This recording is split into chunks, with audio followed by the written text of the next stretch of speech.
Bismillahirrahmanirrahim. Assalamualaikum warahmatullahi wabarakatuh. Waalaikumsalam warahmatullahi wabarakatuh. Allahumma salli wa sallim wa barik ala sayyidina Muhammad wa ala alihi wa sahbihi wa dzurriyyati wa man nabi wa ummatihi ajmain.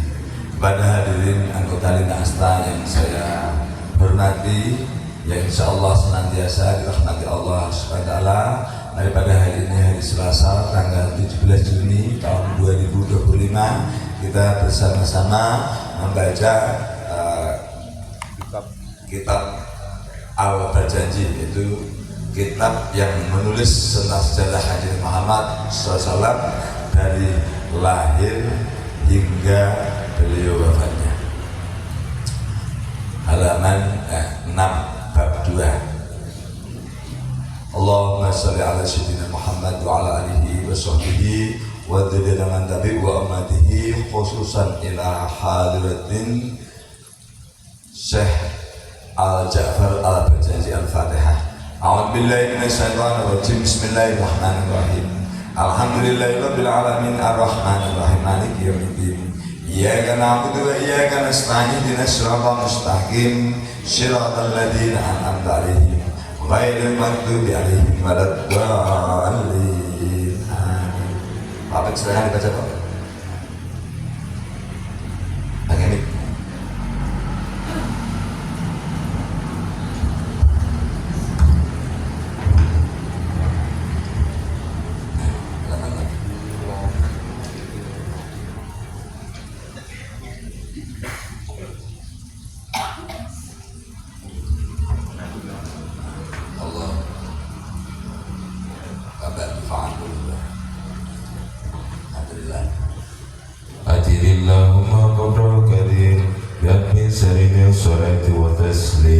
Allahumma salli wa sallim wa barik alaihi. Allahumma sholli Wa alaihi. ba'du faqul huwa sayyiduna Muhammad ibn Abdillah ibn Abdil Muttalib wa ismuhu Saybatul Hamdi Huminati Suluhu Saniyah Allahumma sholli ibn Hazim wa ismuhu Amr ibn Abdi Manaf wa ismuhu Mughiratul ladhi yuntamal irtiqa'u lil-ulya. Allahumma sholli alaihi. Ibni Qusayy wasmuhu Mujami wa sumiya bi Qusayy litaqasi fi biladi Quda'at al-Qasiyah Allahumma sholli ila alaihi. an adahu Allah ta'ala ila al-haramil muhtarami fahamahima. Allahumma sholli alaihi. Iladi wasmuhu Hakim bin Murrah bin Ka'b bin Lu'ay bin Ghalib bin Fihr wasmuhu Quraish wa ilayhi tunsabul budunul Qurasiyah. Allahumma sholli alaihi. wa ma fawqahu ginaniyun kama janaha ilayhi al-qasiru wa naqadha. Allahumma sholli alaihi. Malik ibn Nadar ibn Kinanah ibn Huzaimah ibn Mudrikah ibn Ilyas wa huwa awwalu man ahda budna ila rihabil haramiyah. Wa sami'a fi sufi Nabi sallallahu alaihi wasallam taqarrallahu ta'ala wa labba. Allahumma sholli Ibn Mudarib ibn Nijar ibn Ma'ad ibn Adnan wa hada silkun nadamat faraidahu wa nanus sunnati saniyah. Allahumma sholli alaihi. وربه إلى الخليل إبراهيم أمسك أنه سارئ وأباه. وأدنان بلا ريب ذوي العلوم النسبية إلى النبي إسماعيل نسبه ومعتمى. وعدم به من إن تألقت كواكبه الدرية. وكيف لا والسيد الأكرم صلى الله عليه وسلم واسطة المنتقى. Nasabun nasibun hula bihulahu.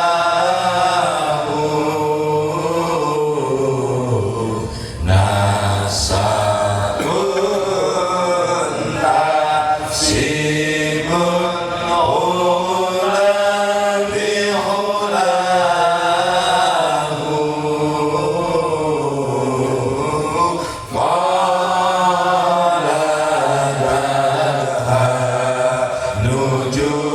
mahal jauh-jauh.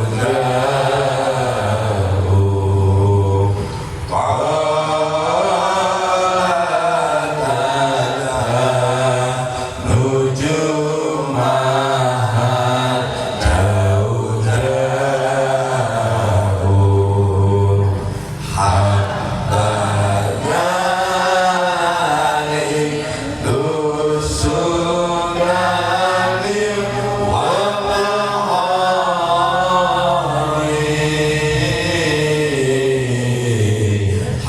Habbanya dusunani wa mahali.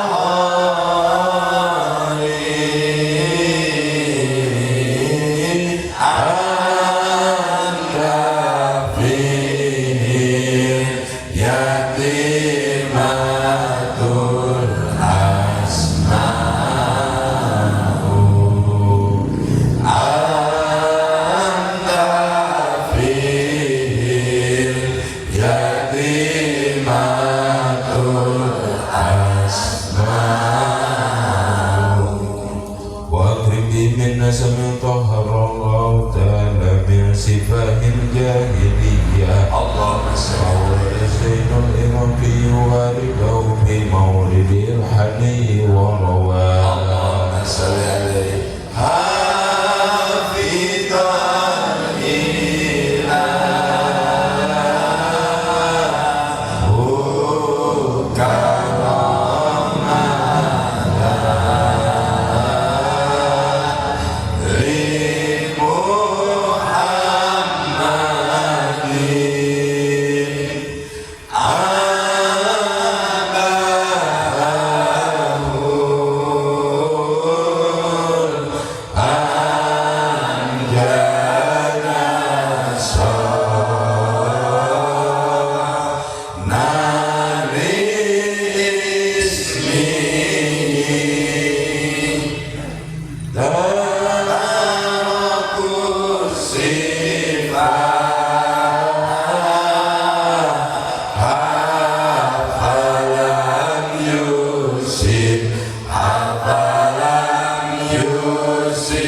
أسرر قرارهم البهية وقدر قدره بجبين جدي عبد المطلب وابنه عبد الله. ستر اللهم قبره الكريم بأهل سبيل الصلاة والتسليم. اللهم صل وسلم وبارك عليه. Alhamdulillah. Saya baca terjemahnya. Atillah qabrul karim bi'afin sadi min surati wa taslim. Ya Allah, harukanlah makam Nabi Muhammad SAW yang mulia dengan semerbak pewangian sholawat dan salam. Maka daripada itu diantaranya istilahnya tidak menjadi rukun dan wajib haji, tapi ketika orang naik haji itu jika tidak ke makam Kanjeng Nabi atau ke Masjid Nabawi itu tidak sempurna. Maka daripada itu kan orang yang ibadah apapun di Masjidil Haram di Mekah itu pahalanya 100.000 kali lipat. Nah, jadi kalau dulu nggak pernah sholat, contohnya naik haji bisa asal sholatnya sudah tutup itu 100.000 kali lipat. Itu ibadah di Masjidil Haram, bukan di hotel. Kalau di hotel ya tidak, nggak ada perjuangannya. Jadi di Masjidil Haram, hadisnya jelas. Tapi banyak ustaz menyampaikan di Mekah kita, Mekah luas. Jadi ketika orang sholat di Masjidil Haram maka pahalanya 100.000 kali lipat. Kemudian jika orang kemudian berziarah ke makam Nabi, hadisnya demikian. Barang siapa berhaji maka tidak berziarah ke makamku, maka tidak sempurnalah hajinya. Makanya dulu saya hampir mau pulang duluan, tapi Allah menyelamatkan saya. Jadi dulu saya pas haji itu karena istri saya sakit, mau saya ajak pulang duluan. Tapi akhirnya istri saya, jangan, kita harus ke makam Kanjeng Nabi. Alhamdulillah itu menjadi takdir. Kenapa takdir? Karena saya mau pulang, tapi Allah tetap mentakdirkan saya untuk berziarah ke makam Kanjeng Nabi Muhammad Sallallahu Alaihi Wasallam. Nah, berapa pahalanya? Barang siapa sholat di Masjidil Nabawi, jadi bukan di Madinah. Madinah mah luas, kebun kurma juga Madinah, hotel juga Madinah, tapi di Masjid Nabawi, itu masjidnya Kanjeng Nabi. Itu pahalanya 10.000 kali lipat. Jadi kalau di Mekah itu 100 kali lipat, di Madinah 10.000 kali lipat. Maka semoga Bapak Ibu semuanya, entah Bapak Ibu semuanya, anak turunnya semoga oleh Allah ditakdirkan untuk bisa pergi ke Mekah dan Madinah menjalankan haji dan umroh. Kemudian Allahumma sholli wa sallim wa barik alaihi. Ya Allah, limpahkanlah selamat, keselamatan dan keberkahan kepada Kanjeng Nabi.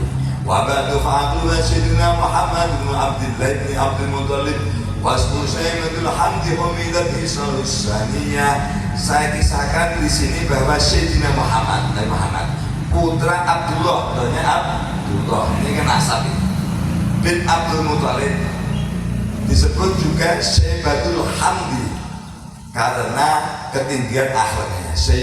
Sayyidatul Hamdi karena ketinggian akhlaknya yang sangat dikagumi. Jadi Sayyidina Abdul Muthalib itu disebut sebagai Sayyidatul Hamdi. Jadi kakeknya Kanjeng Nabi itu udah orang yang luhur akhlaknya, makanya menjadi pemimpin Mekah.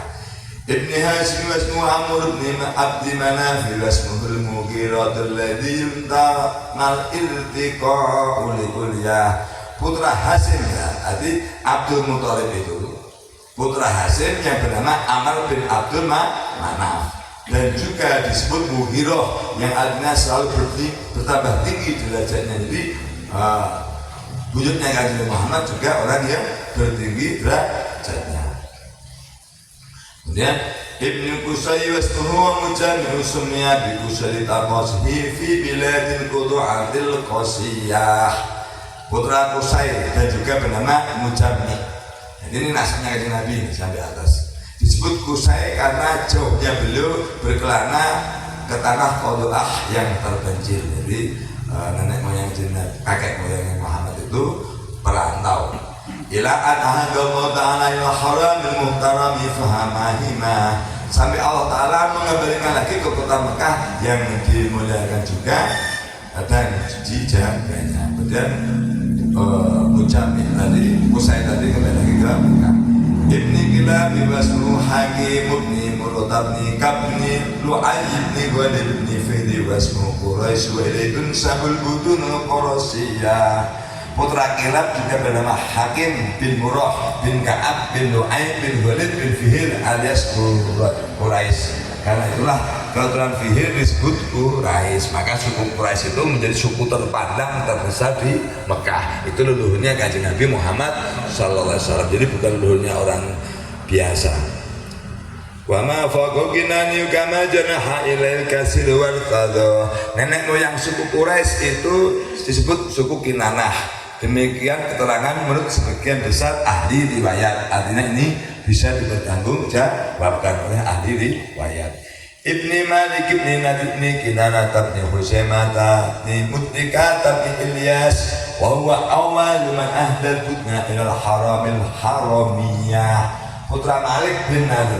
Malik itu artinya raja. Jadi kalau orang zaman dulu itu, kalau orang biasa nggak punya namanya Malik, kalau bukan raja. Malik itu artinya raja. Bin Kinanah bin Mutrika bin Ilyas. Ilyaslah yang pertama kali menghadirkan unta untuk dikorbankan di sekitar Ka'bah.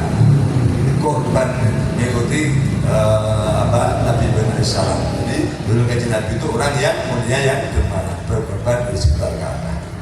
Wa sumya fi subhin Nabi Muhammad sallallahu alaihi wasallam dzakarallahu ta'ala wa labba. Dari tulang sulbi, tulang belakang Ilyas moyangnya Nabi Muhammad tadi terdengar Nabi Muhammad SAW telah berzikir kepada Allah dan bertasbih.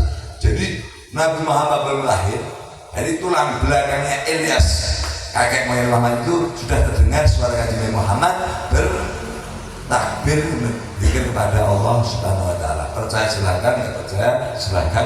Ini adalah kitab. Ibni Mudhakni Zadni Madni Adnanu Hada Sikun Nazamat Faraidu Banat Nusunnatis Saniyah. Putra Mudhar bin Nadir bin Ma'ad bin Adem dan Nadom ini merupakan riwayat dari suatu untayan mutu manikam yang indah yang diriwayatkan oleh ulama ahli sunnah. Jadi Nadom nasab Nabi Muhammad ini ada sebuah untayan sastra yang indah. Warafuhu ila Khalil Ibrahim amsa ka'an syari'u wa ama. Nasab beliau sampai ke Khalil. Khalil itu kekasih Nabi Ibrahim. Jadi Nabi Ibrahim Khalilullah, Nabi Ibrahim Khalilullah, Nabi Ibrahim kekasih Allah. Tapi beliau segan dan melarang menyebut-nyebutnya. Jadi nasab Nabi Muhammad sampai Kanjeng Nabi Ibrahim, tapi Nabi Ibrahim tidak sombong seperti selawat saya itu. Dia tidak mau dikatakan nasab yang setinggi itu rendahnya Nabi Muhammad. Wa'adna bila raibin indana min ulumin nasabiyah. Demikianlah sisilah Adnan, tidak diragukan lagi berdasarkan keterangan ulama ahli nasab. Jadi ada ini sahih, jadi terpercaya karena diteliti oleh ahli nasab ilmiah. Ila Nabi Ismail al-Isbatu wa Muntamah, dan nasabnya bersambung kepada Nabi Ismail yang ikhlas menjalani perintah Allah untuk berkorban jiwa. Jadi Nabi Ibrahim Ismail punya istri dua, satu Siti Sarah. Karena Siti Sarah belum punya anak, maka Siti Sarah menyuruh Nabi Ibrahim untuk menikahi Sayyidah Hajar. Kemudian Sayyidah Hajar punya putra, pertamanya Nabi Ismail alaihissalam. Setelah Nabi Ibrahim punya putra dari Siti Hajar, Nabi Ismail, kemudian Siti Sarah hanya mengandung punya putra Nabi Ishak. Kemudian Nabi Ismail inilah yang menurunkan Nabi Muhammad, satu-satunya Nabi penutup akhir zaman, hanya satu memang. Nah, tapi Nabi Ishak ini menurunkan Nabi banyak sekali, dari Nabi Yakub, Nabi Musa sampai Nabi Isa alaihissalam. Itu semua orang Yahudi adalah keturunan Nabi Ishak. Makanya orang Yahudi wajar kalau merasa sombong, bangsa bahwa dia adalah keturunannya para nabi. Sebenarnya Nabi Ismail hanya menurunkan Nabi Muhammad SAW, tetapi Sayyidul Anbiya wa Sayyidul Mursalin wa Khatamul Anbiya wa Khatamul Mursalin.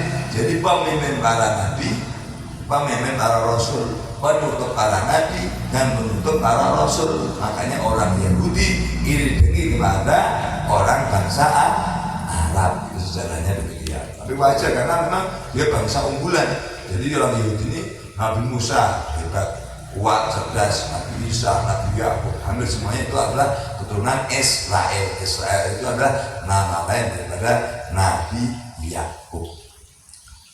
Kemudian ila Nabi Ismail al-Isbatu wa Muntamah, dan nasabnya bersambung kepada Nabi Ismail yang ikhlas menjadi perintah Allah. Jadi yang dikorbankan Nabi Ismail itu oleh Nabi Ibrahim, tapi ganti sama domba kibas yang besar oleh Allah Subhanahu wa Ta'ala.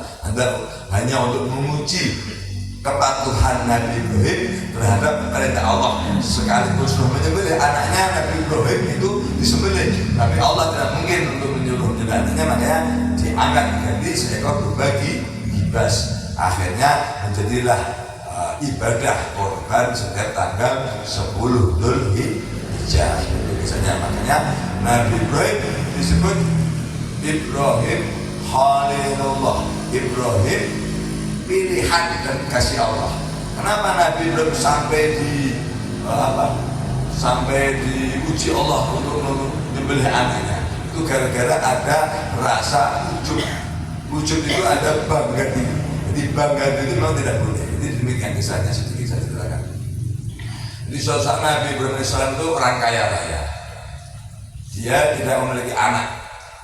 Nah, saat istrinya baru Sayyidah Sarah.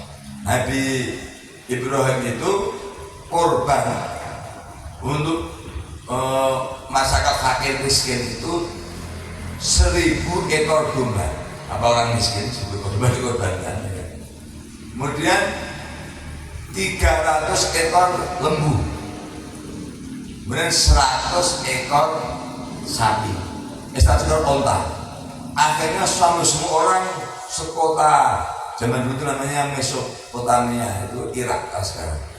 Orang Irak makanya bahasa sekarang. Iran itu sampai semua orang itu memuji dermawannya Nabi Ibrahim. Ini di Al-Quran juga ada. Nabi Ibrahim itu pernah didatangin seorang malaikat yang menghancurkan kaumnya Nabi Ibrahim. Itu langsung ketika ada tamu, Nabi Ibrahim itu menyembelihnya apa? Anak lembu. Jadi setiap ada tamu itu nggak main-main, disembelihkan ekor lembu. Makanya contoh lagi Al-Quran ada. Contoh lagi Ibrahim ketika dia menjamu tamunya dua orang laki-laki yang sangat rupawan. Sesungguhnya dia malaikat. Ketika disuguhkan dia menolak. Nah, sekarang kasih air putih aja tidak mau. Kalau perlu tamunya suruh berdiri. Makanya tata krama itu penting. Tamu itu, mohon maaf, contoh saya. Orang itu tamu nggak akan merasa dengan duduk dimanapun merasa terhormat. Biarpun di luar posisinya bagus. Biarpun di pojok sana bagus. Di belakang layak. Minuman makanan di mana-mana. Karena menghormati tamu ini perintah Allah Subhanahu wa Ta'ala. Nah, kemudian itulah. Nabi Ibrahim karena dipuji itu sampai malaikat Jibril juga memuji. Wahai Ibrahim, sungguh engkau luar biasa ketaatan kamu kepada Allah SWT. Nabi Ibrahim langsung menjawab, wahai malaikat Jibril, ini tidak seberapa harta yang saya korbankan. Seandainya saya punya anak, diperintahkan membeli anak pun akan saya sembelih. Nah, makanya kalau bicara jangan asal bicara. Suatu saat ini sudah menjadi contohan. Hanya Nabi Ibrahim ketika punya anak, benar anaknya lagi segede daman menyenangkan itu ditagih oleh Allah Subhanahu wa Ta'ala. Mimpi 3 kali. Wahai Ibrahim, sembelihlah Ismail. Wahai Ibrahim, sampai 3 kali. Nabi Ibrahim takut, deg-degan. Besok malam mimpi lagi. Wahai Ismail, wahai Ibrahim, sembelihlah anak. Sampai hari ketiga masih. Oh ya Allah, ini adalah perintahmu. Ini adalah tagihan dari ucapanmu dulu. Jadi seandainya punya anak disuruh menyembelih pun disembelih. Nah, makanya kita bicara itu bicara yang baik. Karena jangan polomongo kalau orang Jawa. Jadi asal jangan berucap. Nanti takut istilahnya katanya kalau ada malaikat lewat diamini. Ya pas baik alhamdulillah, pas buruk saya akan menggurat tanah, tidak akan menginjak. Itu berbahaya. Jangan pernah main gurat. Berarti termasuk wallahi jangan pernah, kecuali wallahu syai'in qadir, nggak apa-apa. Sungguh demi Allah, Allah itu maha kuasa. Wallahi saya tidak akan apa, jangan pernah. Jadi jangan pernah bersumpah berikrar apa berkurang tanah. Nah, tanah itu tidak boleh. Kemudian wa'ani min ikdain ta'ala qad qawagib dzurriyyah. Alangkah luar biasa susunan nasab yang beliau yang merupakan untayan mutu manikam. Itu untayan mutu manikam itu berhiasan bak bintang-bintang kegelapan. Jadi nasabnya Muhammad itu nasabnya orang-orang yang luhur dan suci. Wa kaifala wa sayyidul akramu sallallahu alaihi wasallam wasidun taqwa. Bagaimana tidak, bukankah beliau adalah junjungan yang mulia dan nabi penutup para utusan. Nasabun tasbul ula bil khulaw qadru nujumahal jawza'u. Nasab beliau termasuk nasab mulia, ibarat bintang-bintang yang bersinar. Habbala ikdu sudadin wa fahorin anta fihil yatimatul asma. Bagaikan kalung yang indah berkilau, engkau adalah anak yatim piatu yang terlindung. Wa amin min nasabin Allah Ta'ala nisbah jahiliyah. Muliakanlah nasab ini, nasab yang disucikan Allah Ta'ala dari sifat-sifat jahiliyah. Jadi kita membaca ini pahala karena memuliakan kanjeng Nabi, mengetahui nasib kanjeng Nabi. Insya Allah pasti berkah. Al-Zainul Iraqi wa al-Hufi Madil Hani wa Robah. Begitulah menurut keterangan Syekh Zainal Iraqi yang diriwayatkan dalam kitab Muridil Hani. Jadi Syekh Al-Barjani ini tidak ngarang, dia menyadul dari kitabnya Muridil Hani. Kemudian hafizul ilah karamatan li Muhammadin amjada syonal ismihi. Allah telah memelihara kemuliaan Nabi Muhammad dengan nenek moyang yang mulia demi memelihara nama baiknya. Jadi Allah menjaga nasabnya Nabi Muhammad. Para kusifa fala yusikhum abuhum min adami wa ila bihi wa ummi. Mereka selalu menjauhi kejahatan. Jadi nenek moyang Nabi Muhammad itu mulia. Mereka selalu menjauhi kejahatan. Mereka senantiasa bebas dari celah sejak Adam hingga ayah ibunya. Jadi Allah itu menjaga akhlaknya, budi pekertinya leluhur dengan Nabi Muhammad dari Nabi Adam sampai Nabi Ibrahim sampai Nabi Muhammad tidak ada yang bersifat jahat. Kenapa? Demi menjaga kemuliaan kanjeng Nabi Muhammad sallallahu alaihi wasallam. Kemudian syaratun nubuwati fi asali li gulahimul bahiyah. Cahaya kenabian Nabi Muhammad sallallahu alaihi wasallam memanjat dari dahi nenek moyangnya, yaitu yang gemerlapan. Jadi cahaya kenabiannya itu sudah terpancar dari Sayyidina Abdul Muthalib. Wa badara badruhu fi jabini jadi Abdul Muthalib wa ibnihi Abdillah, dan nampak jelas cahayanya yang gemerlapan pada kening kakeknya. Jadi sudah nampak, makanya Nabi Sayyidina Abdul Muthalib itu terkenal tampan, ganteng, sangat rupawan. Apa kisahnya gitu? Ini sejarah. Kisahnya pada saat Raja Abraha itu mau menyangka Ka'bah, dia bikin tenda. Dia merampas 300 ekor ontanya Sayyidina Abdul Muthalib. Ini sejarah, bisa dibuka sejarah dunia. Jadi bayangkan, Sayyidina Abdul Muthalib punya 300 ekor onta. Kalau orang miskin tidak mungkin. 300 ekor onta kali 60 juta. Berapa? 3,6 miliar. Itu Raja Abraha orang Afrika, orang Ethiopia, hitam jelek itu. Melihat itu padahal laki-laki. Ketika saya melihat tamannya Sayyidina Abdul Muthalib itu, semua onta dikembalikan kembali. Itu sang wibawa dan tamannya Sayyidina Abdul Muthalib. Wa badara badru fi jabini jadi Abdul Muthalib bin Abdillah, dan tampak jelas cahaya yang gemerlapan pada kening kakeknya dan putranya Sayyidina Abdullah, yaitu bapaknya kanjeng Nabi Muhammad SAW. Juga ganteng sekali. Sayyidina Abdullah ini sangat ganteng sekali. Jadi demikian, semoga kita semuanya mendapatkan berkah dari pembacaan kitab Al-Janji karena menghormati kanjeng Nabi Muhammad SAW. Jika ada kebenaran dari Allah Taala, jika ada kesalahan saya pribadi. Billahi hidayah. Wassalamualaikum warahmatullahi wabarakatuh. Waalaikumsalam.